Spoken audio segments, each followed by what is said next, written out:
ઓમ નમો ભગવતે વાસુદેવાય। મિત્રો, આપણે બધા જ જાણીએ છીએ કે નવરાત્રિ વર્ષમાં 2 વાર આવે છે। તેને આપણે એક ચૈત્ર અને એક શારદીય નવરાત્રિના નામથી જાણીએ છીએ। આ વર્ષે આદ્યાશક્તિ માં દુર્ગાની ઉપાસનાનો પર્વ 21 સપ્ટેમ્બરથી શરૂ થઈ ગયો છે। કહેવાય છે કે નવરાત્રિના 9 દિવસોમાં માં દુર્ગાની ભક્તિભાવથી પૂજા કરવાથી ભક્તોની મનોકામના પૂર્ણ થાય છે। મિત્રો, માતાના ઘણા જ રૂપો છે અને એ બધા જ રૂપો ભક્તોને સુખ, સમૃદ્ધિ અને શાંતિ આપનારા છે। તેના ભક્તોના થોડા જ પ્રયાસથી માતા તરત જ પ્રસન્ન થઈને એની ઝોલી ખુશીઓથી ભરી દેશે। તેમજ કેટલીક વાર ભક્તોની નાનકડી ભૂલ પણ માતાને નારાજ કરી દેશે। અર્થાત જેટલી જલ્દી માતા પ્રસન્ન થાય છે અને એટલી જ જલ્દી માતા રૂષ્ટ પણ થઈ જાય છે, જેથી આપણે ક્યારેય એવા કામ ન કરવા જોઈએ જેનાથી માતા રૂષ્ટ થઈ જાય। હંમેશા એવા જ કામ કરો જેનાથી માતા હંમેશા પ્રસન્ન રહે। મિત્રો, આપણે બધા જાણીએ છીએ કે નવરાત્રિમાં કેવા કામો કરવા જોઈએ જેથી માતા આપણા ઉપર પ્રસન્ન થાય અને આપણા ઉપર કૃપા કરીને આપણને મન ચાહ્યું ફળ પ્રદાન કરે। પણ શું તમે જાણો છો કે આપણી કઈ ભૂલોને કારણે માં નારાજ થઈ શકે છે અને આપણે એમના ક્રોધનો સામનો કરવો પડી શકે છે? તો આજના વિડીયોમાં આપણે જાણીશું શાસ્ત્રોમાં બતાવેલા એ કામો વિશે જેને નવરાત્રિના 9 દિવસ દરમિયાન કરવા અશુભ માનવામાં આવે છે, જે કાર્યોને ભૂલથી પણ ન કરવા જોઈએ। એ કાર્યોને જાણવા માટે તમે આ વિડીયોને લાસ્ટ સુધી જરૂર જોજો, કેમ કે તમે પણ જાણી શકો કે શું તમે પણ આવી ભૂલો નથી કરતા ને?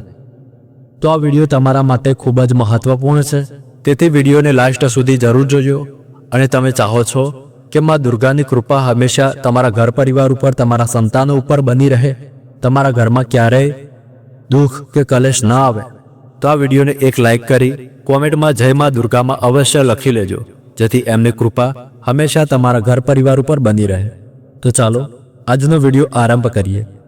મિત્રો, ઘણીવાર આપણે ઘણા જ પ્રયત્નો કરીએ છીએ, આપણે આપણી કુળદેવીની પૂજાપાઠ, ધૂપ, દીપ, આરાધના બધું જ કરીએ છીએ, છતાં પણ કુળદેવી આપણા કામ, આપણી મનોકામના પૂરી નથી કરતા।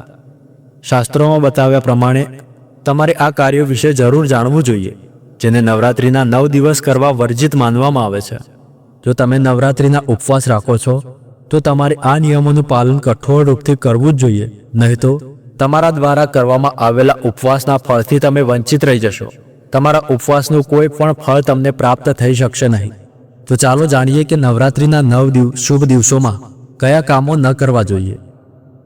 તો સૌથી પહેલી અને મહત્વપૂર્ણ વાત એ છે કે માં દુર્ગા તમને તેમનું વ્રત રાખવાનું અને પૂજા પાઠ કરવા માટે ક્યારેય જબરજસ્તી નથી કરતી, પરંતુ જો તમે કરી જ રહ્યા છો તો સંપૂર્ણ શ્રદ્ધા, ભક્તિ અને વિશ્વાસથી કરો। માતાની આરાધના કરતા મનમાં કોઈ પણ પ્રકારની શંકા કે દુર્ભાવના ન રાખવી જોઈએ, કેમ કે જે મનમાં શંકા અને દુર્ભાવના હોય છે એ મનુષ્ય શાંત ન હોઈ શકે, અને અશાંત મનથી પૂજા કરવાથી કોઈ પ્રકારનો અર્થ નથી। મનમાં માના પ્રતિ હંમેશા સન્માનની ભાવના રાખો અને પૂરા મનથી નવરાત્રિના વ્રતનું પાલન કરો, તો જ તમને આ વ્રતનું સંપૂર્ણ પુણ્ય ફળ પ્રાપ્ત થશે।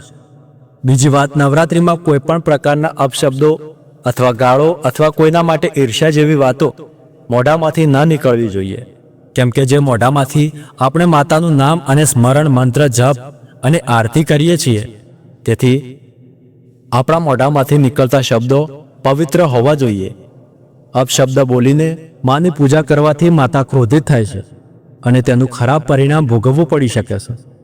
ત્રીજી વાત છે કે નવરાત્રિમાં માંસ અથવા તામસિક આહારથી અથવા દારૂ અને તમાકુનું સેવન ન કરવું જોઈએ, કેમ કે એનાથી મનુષ્યને એના મન અને મસ્તિષ્ક ઉપર નિયંત્રણ નથી હોતું। તામસિક આહાર શરીરમાં ઉષ્ણતાનું નિર્માણ કરે છે, તેનો સીધો પ્રભાવ મનુષ્યને તેના હૃદય પર પડે છે, અને શરાબ પીવાથી એટલે કે દારૂ પીવાથી આપણા જીવન ઉપર કેવો પ્રભાવ પડે છે એ તો આપણે બધા જાણીએ છીએ। પરંતુ જો તમે નવરાત્રિના આ 9 દિવસમાં દારૂનું સેવન કરો છો અથવા માંસનું સેવન કરો છો તો તમારે માં દુર્ગાના ક્રોધનો સામનો કરવો પડી શકે છે। ચોથી વાત કે દ્વાર ઉપર આવતા કોઈ ભિક્ષુક કે કન્યાનું અપમાન ન કરવું જોઈએ। જો નવરાત્રિમાં તમારા દ્વાર ઉપર કોઈ ભિક્ષુક અથવા કન્યા આવે છે તો એને ખાલી હાથે ન મોકલવું જોઈએ, એટલે કે તેને કંઈ ન કંઈ ભેટ સ્વરૂપે અવશ્ય કંઈ આપવું જોઈએ. કન્યા જે સાક્ષાત માતાનું જ રૂપ હોય છે, તેથી તેને ખાલી હાથે મોકલવાથી માનું જ અપમાન થાય છે.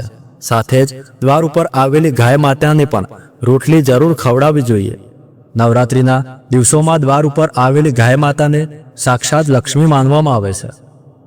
પાંચમી વાત છે કે નવરાત્રિના 9 દિવસોમાં વાળ ન કપાવવા જોઈએ, દાઢી પણ ન કરાવવી જોઈએ અને નખ પણ ન કાપવા જોઈએ, કેમ કે નખ અને વાળને વધારવામાં આપણા શરીરની ઉર્જાનો પ્રયોગ થાય છે. અને આ સમયમાં ઉપવાસ કરનારા લોકોને શક્તિની ખૂબ જ આવશ્યકતા હોય છે. આ કારણથી જ નવરાત્રિના દિવસોમાં વાળ અને નખ કાપવાનું વર્જિત માનવામાં આવ્યું છે.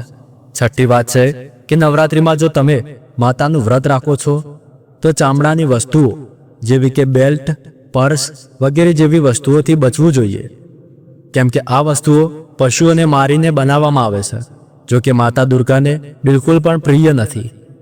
સાતમી વાત છે કે તમે તમારા ઘરમાં કળશ અથવા અખંડ દીવાને રાખ્યો છે તો એને મૂકીને અથવા તો ઘરને બંધ કરીને ક્યાંય બહાર ન જવું જોઈએ. કળશ જો કે આપણા આસ્થા અને માના સન્માનનું પ્રતીક છે. આ કોઈ જાનવર અથવા બાળકના ભૂલથી પડી જાય તો તેને અપશુકન માનવામાં આવે છે. ત્યાં માતા બિરાજમાન હોય અને સળગતો દીવો ત્યાં પડી જાય તો ઘરમાં આગ લાગવાની સંભાવના બની રહે છે. તેથી ઘર બંધ કરીને અથવા તો એકલું મેલીને ન જવું જોઈએ. આઠમી વાત છે કે માતાના નામનું સ્મરણ, પાઠ, મંત્ર જપ એ શ્રદ્ધા, ભક્તિ અને નિયમની સાથે કરવું જોઈએ. માની પૂજા કરતી સમયે મનમાં બીજા વિચારો ન રાખવા જોઈએ અને કોઈ બીજાથી વાતો પણ ન કરવી જોઈએ. એનાથી તમારું ધ્યાન ભટકે છે. તેથી પૂજા કરવા બેસો ત્યારે પૂરેપૂરું મન લગાવીને કરો, તેથી તમને તેનું સંપૂર્ણ પુણ્ય ફળ પ્રાપ્ત થાય. નવમી વાત છે કે વિષ્ણુ પુરાણ અનુસાર નવરાત્રિના 9 દિવસોમાં દિવસમાં ઊંઘવું ન જોઈએ. જે લોકો નવરાત્રિમાં દિવસે ઊંઘે છે એમના જીવનમાં દુર્ભાગ્ય આવે છે અને એવા લોકો માં દુર્ગાની કૃપાથી વંચિત રહી જાય છે. નવરાત્રિના 9 દિવસોમાં સ્ત્રીઓને સ્નાન કર્યા વગર ન રહેવું જોઈએ. દરરોજ સ્નાન કરીને માતા દુર્ગાની પૂજા અવશ્ય કરવી જોઈએ, તેનાથી માતા પ્રસન્ન થાય છે. 10મી વાત એ છે કે સ્ત્રીઓએ માસિક ધર્મ દરમિયાન મંદિરમાં માના કળશ પાસે અથવા માની પૂજા પાસે ભૂલથી પણ ન જવું જોઈએ, તેનાથી માતા ક્રોધિત થાય છે. 11મી વાત કે નવરાત્રિના 9 દિવસોમાં શારીરિક સંબંધ બનાવવા વર્જિત માનવામાં આવે છે. નવરાત્રિ દરમિયાન મૈથુન કરે છે અથવા જે મનુષ્ય શારીરિક સંબંધ બનાવે છે એ મનુષ્ય અપવિત્ર થઈ જાય છે અને મા દુર્ગાની કૃપાથી વંચિત રહી જાય છે. તેથી નવરાત્રિમાં શારીરિક સંબંધ બનાવવા વર્જિત માનવામાં આવે છે. તેથી તમારે પણ આવી ભૂલ ન કરવી જોઈએ. 12મી વાત છે કે નવરાત્રિમાં ભૂલથી પણ કોઈ પણ સ્ત્રીનું અપમાન ન કરવું જોઈએ. આ 9 દિવસોમાં કોઈ પણ સ્ત્રીનું અપમાન કરવાથી માતા દુર્ગાનું અપમાન ગણવામાં આવે છે. તેનાથી માતા દુર્ગા ક્રોધિત થાય છે અને આપણે તેમના ક્રોધનો સામનો કરવો પડી શકે છે. તેથી આપણે પણ ધ્યાન રાખવું જોઈએ કે આપણાથી આવી ભૂલો ન થાય. તો મિત્રો, આ હતી નવરાત્રિના 9 દિવસ દરમિયાન ધ્યાન રાખવાની બાબતો. જો આના વિશે તમારો કોઈ પ્રશ્ન હોય તો અમને તમે નીચે કોમેન્ટ બોક્સમાં જણાવી શકો છો. તેનો ઉત્તર આપવાનો અમે જરૂર કોશિશ કરીશું. તો મિત્રો, આશા કરીએ છીએ કે તમને આ નવરાત્રિ વિશેની માહિતી પસંદ આવી હશે. જો પસંદ આવી હોય તો વિડીયોને એક લાઇક કરી લેજો. ચેનલ ઉપર નવા હોય તો સબસ્ક્રાઇબ કરી લેજો અને આવી જ માહિતીઓ માટે અમારી સાથે હંમેશા જોડાયેલા રહેજો. તો મળીએ આગળના વિડીયોમાં. ત્યાર સુધી ધન્યવાદ.